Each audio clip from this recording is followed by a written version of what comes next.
Good evening, viewers. Welcome to Heritage Helping Hand. This is a special program sponsored by Showbiz Movement, and for us to honor our heroes who've been supporting the less disabled people, the people who can't get it for themselves. They've been supporting them and show them love, use their own time, spend their interest on supporting them and making sure food get to them to time. So that's why Showbiz Movement have decided to support this business via Heritage TV program called Heritage Helping Hand to show great love to our heroes. Which means today I have a special in our community that have done well in our community, trying to show love to people who can afford at this time of this pandemic. So with me here today, I'm going to introduce her. She has done a lot in our community. She's doing the health show, and she's supporting kids, she's supporting old people, she's supporting young people, and she's now involving, devoting her time helping people who can't go out to get at this pandemic. So it's my honor for me to introduce to you guys today Mr. Aissata Sise Jallo as my guest today. Aissata, good evening. Welcome to Heritage Helping Hand. Hello, good evening. How are you? Yeah, I can't hear you, Aissata. Can you turn your volume up, please? Hello, good evening. How are you? Yeah, how are you? Good. So I can see next to you have two beautiful ladies. Can you introduce them, please? This on my right here, or on the left of the viewers, is Mrs. Harriet Mathieu. And then on my left here, on the right of the viewers, is Mrs. Nima Ture Conte. Okay, Aissata, it's my honor for me to have you today. I've hosted you before in my studio. So today I'm doing this interview via edited video call just to honor what you have done in the community with your team. I want to start by asking you, how did you put this team together, and how did you come up with this idea? You choose to support people at this time because you can be protecting yourself and your family, but despite that, you decide to put a team together to go out there and support these people. What really motivates you to do that? Well, as you know, my background is nursing, so I'm within the healthcare sector. And then my sister here, Harriet, is also as a nurse, and she's also quite active. And then our very own brother, who is not here with us, DJ Little, also works in a hospital setting with infection control. So obviously, when the coronavirus started, we were privileged to be part of meetings, and we kind of envisaged what was going on and what was going to happen in the near future, which is now. So once Boris, our Prime Minister, started talking about shielding the elderly and most vulnerable, coincidentally, myself and Harriet and DJ Little were talking, just having privileged conversation, and we were talking about our concerns. We were talking about the virus and what was going to happen. And then we started discussing what was in the news about the vulnerable being shielded of the elderly with underlying health problems and the young. So straight away we thought about our community, because we know we do have a lot of elderly people in our community. So that's how the idea was born. And then, of course, a few days later, I also spoke to my sister Nima, who is also a nurse, actively involved in NHS as well. So we all kind of just put that idea together, and we thought, oh, we need to start doing something. We need to think about how we're going to support our community. And so that's how the idea was born, really. Oh, thank you very much, because that's a very good motivation. Thank you for answering that question, because at the end of the day, that's what we need in our community. So we are honored to have people like you. So I want us to tell the viewers at home watching right now about this team you set up. Why did you decide to set up this amazing team to help you go about with this project at this time of this pandemic? Sorry, say that again. I wanted to tell viewers that this team that you set up, I want to tell viewers that are watching right now, explain to them about this amazing team that you have, how you guys meet, and how you guys decide to go on this adventure, because at the end of the day, you're already there, always supporting people naturally on your own. So you decide to set up a team. I can't call it a task force. Can I call it a task force? We're a rapid response team. Okay. I can't hear you properly, actually, but can you hear me properly? Yes, we can. You're a rapid response Yeah, can you team. turn up the volume so I can hear you properly? Turn up the volume. Okay, we're gonna try and do that. I'm just gonna do that.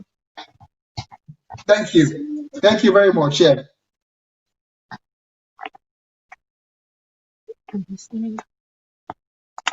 Nope, nope. Okay, can you hear me now? We can hear you, but we can't see you. Hold on. Click it. Just click. Hello. Okay, viewers, sorry about that. We're just having some short problem with the volume. We're trying to sort that out. We're trying to get the volume up. That's it. Can you hear us now? Can you hear me? Better, good. Please, viewers, please bear us.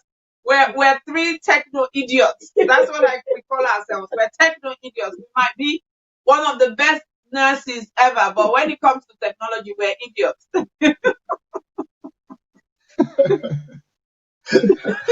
Okay, I'm gonna let people, because the purpose of this interview is to honor what you guys are doing during this pandemic, supporting people, and these people you're helping out there. When this help got to them, how does that make them really feel?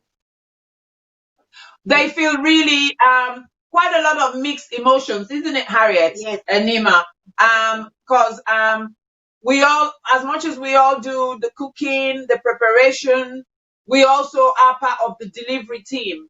So when we do go out and meet people, some of them are really overwhelmed with emotions and feelings of just being in shock, feelings of being so overly gratified, because some of them, when they're referred, they're not expecting it for the first time.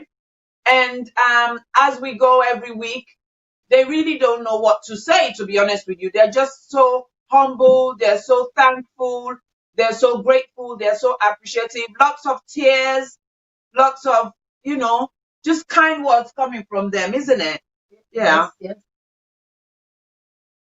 Thank you very much. You know what? I don't know what can we do right now without you at this point in time. I really appreciate what you're doing, and it's not just me. I'm telling you, people out there really appreciate the effort that you're doing, helping make sure this food gets to people that need it so much. With me now, we're going to play some videos now. You know what you've done. We're going to show people that what you and your team have done is not just to talk about it, and really, really, when you're in action, distributing this gift to these people. And in as much as that, you don't want to stop that. You go there yourself. If people come give it to you, you take this thing, make sure this good is to these people. At this point in time, risking your own life, risking your team, all the members of your team risking their life to support at this time. I want to say on behalf of Heritage and all the people watching you live on Facebook, on Instagram, or going there to see you live, really appreciate what you're doing, because you and your team have done an amazing job during this pandemic, and I hope you continue and your team continues to bless. So I want to ask one of the ladies next to you right now, which is, what's her name again? The one with the green. I didn't get her name clearly. Nima. So how does that make you feel to be part of this amazing team right now?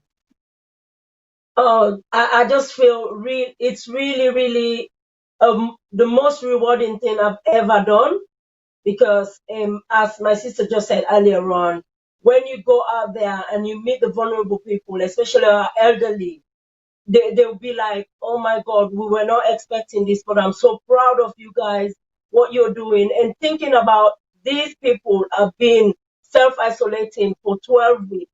Some of them are so scared that they don't even want to come outside.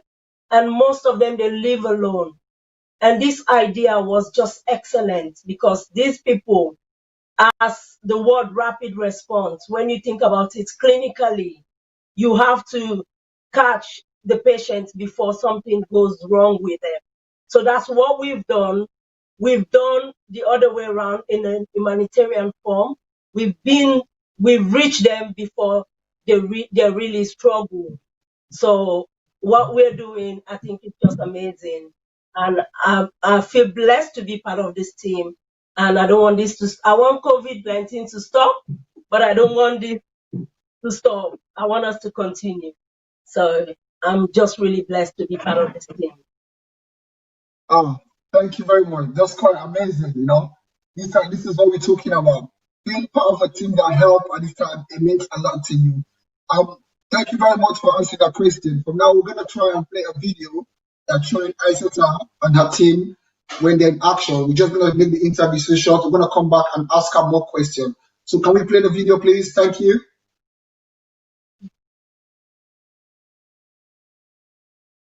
Because what they're doing, they're not just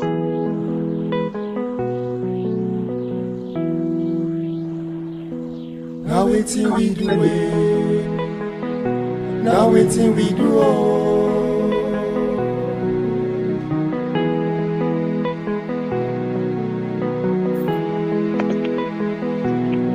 Pan the television, me say them talk about we. Pan the radio, me say them talk about we. Pan the newspaper, self they write about we.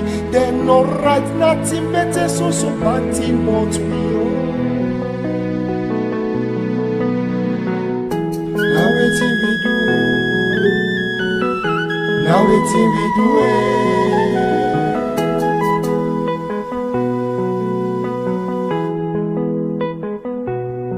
Reverend don't pray tete, situation not change. Alpha don't pray tete, situation not change. Oh, then do we? Mercy.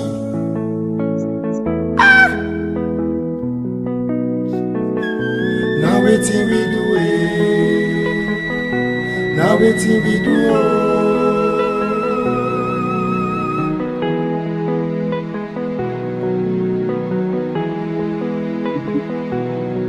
Pan the radio, me say them talk about we. Pan the television, me say them talk about we.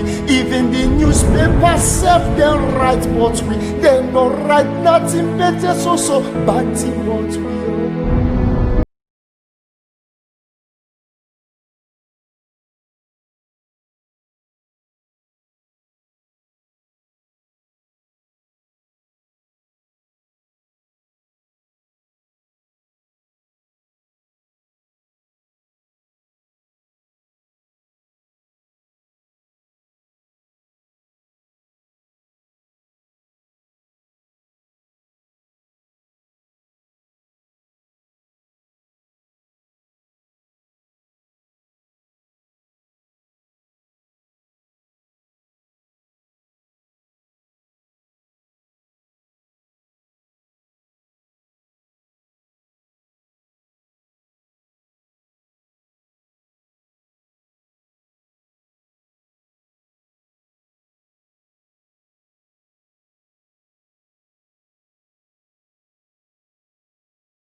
Sorry, guys, we've actually lost the voice of Bobature there. We're gonna continue the interlude while he fixed his camera.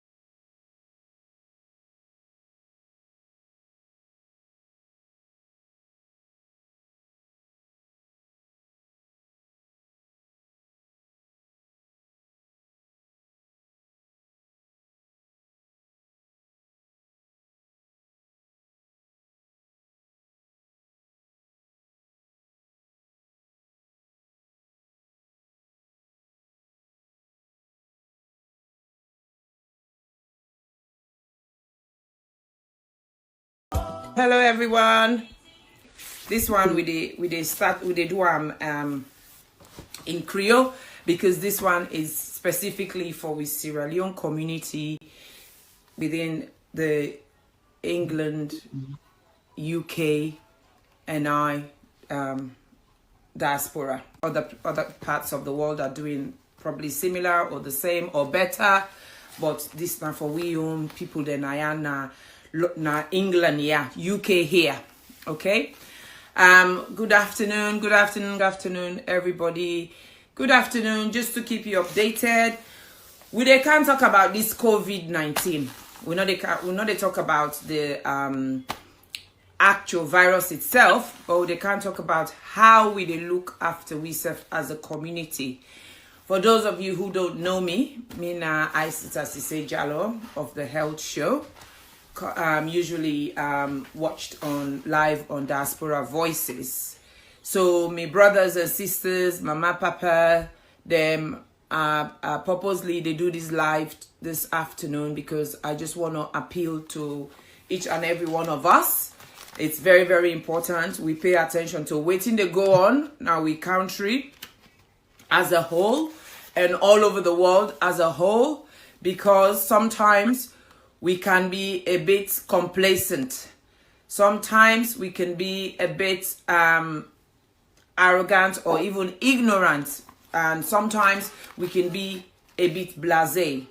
We always believe, say, something not happen to we, not to the next person it happen. And that not to just we in terms of this race, the black race, it can happen to white people themselves as well. All man, this world, all man feel say the next bad thing they happen to the other person, not to them. So today they can't talk about just COVID-19 a little bit, just coronavirus. Me not to a specialist, however, I've studied a bit of tropical medicine and infectious diseases. And more so, it's just my role in the community, the role I choose to become in the community. Which I feel saying that me own part where I go play now this we wonderful and amazing community within we Sierra Leone brothers and sisters, especially in the United Kingdom now, yeah. So just to give an update, from yesterday, the 16th of March, this virus here, we all know, coronavirus, is a virus at the moment where not get any treatment or cure. It comes from the same family as the SARS virus, and there's still a battle how we then go sort them out, how we go contain them, and how we go keep her under control. We all know, say, come on, that we country, so they go buy but cool things. And these days, when are one of the top business country, then are the world now, the leading business country, China. And it don't trickle down, don't kill a lot of people, and they don't infect a lot of people. But at the same time, a lot of people will not die where they get treated with the symptoms. Until it don't trickle in way through, it don't go America, it don't come the whole of most of Europe. It don't come between this England here as well. So waiting me and you go do about it, considering as the day goes by, every day with the yearly changes, with the yearly updates from the government and all the infectious disease team and Public Health England and NHS England and so on and so forth. What you go do about it? So just for you now, just a little bit of statistics. This COVID here, it actually, from the 16th of March, it actually now 44,105 people them have tested positive for it. Okay? And then out of them 44,105 we then test, they don't 42,562 the test then come back negative. So that's not too bad. So far 1,543 people them now they don't test positive, and out of that 1,543 people that we don't test positive, only not only I don't want to say only because every life matters, but sadly 55 of that 1,543 people then they die of this illness. But one of the key things where they talk about, with almost 99% of all that 55 day we don't die, they're all age 80 and above, and a lot of them get underlying illness.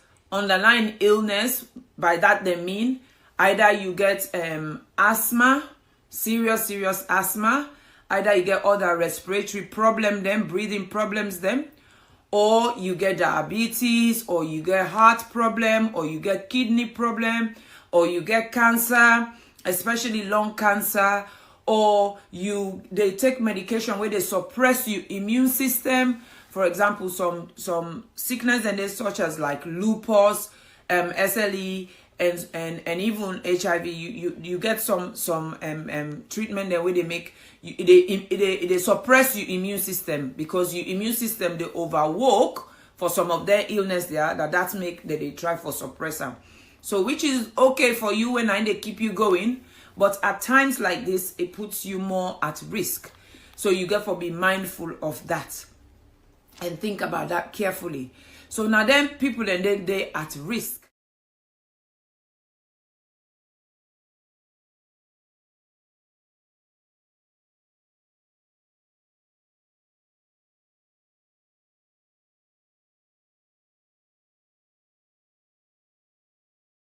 Sorry, guys, we didn't hear the voice of Bubature again for one reason or the other. I think he's been playing with his phone along the line, so we're gonna try and continue with the ISA tools one, and then we'll continue from there. The risk group, now then people then they, and also the vulnerable young picking them way unwell, not only well picking them. The one that way young, way gets themselves get underlying illnesses, like people that way they suffer from cystic fibrosis, then chronic lung diseases, and so on and so forth. Themselves also they at risk. So that is what we're going to focus on today. So some of the symptoms, the most common symptom what you look out for. Now that new persistent cough. Not all you will get smokers cough.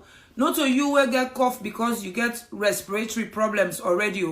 Not all you will be get chest infection 2 weeks ago. This now that new cough where you they notice. Then it persistent. Then you they feel hot and fluffy and clammy, or you might not feel hot at all. So it better, I go advise everybody, if you haven't already, try for get a thermometer now you host, where they take your temperature, or you and your family on a temperature. Because a very important way you call for advice to any of the helplines. Now some of them question and they then go ask you. So think about that, and that's very important. So those are the two most common symptoms. And the incubation time, which is basically from the time where you don't get the virus to the time where they begin manifest some of them symptoms there, can take up to 5 days. So that is why they're going on about what you should be doing, what you shouldn't be doing, cleaning. Thank you very much for watching that video. Well, I'm sorry about that. We just have a little problem. It's a little, but we sorted out. We're gonna continue the show. Thank you very much, Miss Isata Sise, for that video. I really appreciate it, because it's just a preview of what she's doing and explaining to people that what they should expect during the COVID time, at this time, what they should be doing for them to protect themselves from the virus. So thank you very much. We're gonna go back to you, and the show is gonna continue. I want to apologize to viewers there for this little short break. We're gonna go back and we're gonna continue the show. So, Isata, are you there? Yes, we are. Yeah, thank you very much. I can hear you now. So, right now I'm back full. I can hear you clearly now. Now I can hear you. So I really appreciate it. So, the question I was trying to ask you, the purpose of this interview is for people to know exactly what you and your team are doing. The amazing job you and your team are doing at the moment, supporting people who can't afford at this time of this pandemic. So I want to start by asking you, we've asked about your team that you set up, and we have asked you what motivates you to do this kind of thing, putting your own life at risk, going about with your team, supporting these people that are out there. So I've asked, what's your name again? Sorry, the one that, the one with the green, not the one with the green, the one with the black. What's your name Sorry? Harriet. Harriet, Harriet how are Matia. you? Harriet Matthew. Very well. Harriet, yeah, the same question. I want to ask you again. You being part of this amazing team, going about supporting these people, when you get there, you give them what they deserve to get. How does that make you feel? Not just a Sierra Leonean, as a human being. First and foremost, I want to thank the team for what we've done since the first week, and today we'll do it. We are on week 10. It's really made me very, very happy, because like being a nurse after doing 12-hour shift, coming back home, then we decided to put all these things together to help our vulnerable, not only vulnerable people who've been shielded. So in the meantime, we've even went on to extend some of the essential items we're distributing. We've even given to some other nationalities. Like I've got friends from work who have been shielded. They haven't been able to go to work. They've been isolated. So I spoke with my team, and some of these things we even extended some of the items we're doing and our shopping, feeding, we're giving as well to other nationalities. That's good. That's amazing, because we're not just talking about Sierra Leone. We're talking about helping the people that can't afford to come out at this pandemic to get what they want. You guys have been there to supporting them. You know what? One thing I really appreciate about it, yeah, I've been following you guys up on Facebook, seeing when you're going door to door. That is so amazing, because we've seen people. Everybody said, "Oh, I'm not going out. It's risky out there." But you guys are putting yourself at risk, going to make sure these people are okay. Miss Isata, I'm gonna come back to you, because you're the one behind, you're the brain behind this amazing job you guys are doing. So you already got your show, you already got your health show. You can say, you know what, let me continue with my health show. In as much as that is the virus time, I'm just gonna wait till the virus finish and come back and continue. But despite that, you put up all this beautiful team together and said, let you guys and go out and support these people. So I just thought, what really aspire, since you've started this scope, this support, so how you feeling within you and your team, the progress you guys have made so far from the starting to where you guys are right now? I think every week has been progressive since we started. We started 3 and then 4 and then 5. And then I can say now the team is nearly 40 people in the team, from various health professions and various works of life. And I think for me as a leader, it's been quite a privilege and it's been quite a blessing in disguise to support a team that is made up of not just nurses. We're not just going door to door cooking and giving people hot food. We're making sure we're providing basic essentials for them, like toiletries, dry food, tin foods, water, fruit, making sure they have their 5 a day, vegetables. So we're doing all of that. We've also got teachers who are putting together teaching packs for any families who are struggling with homeschooling. We've also got a special educational needs and development lead who can also support people who have children with educational needs or development needs, such as autism, ADHD, and so on and so forth. We have people doing welfare checks. So all our beneficiaries are being checked on a weekly basis. We check on their health. We monitor their health issues, such as if they've got diabetes, if they've got high blood pressure.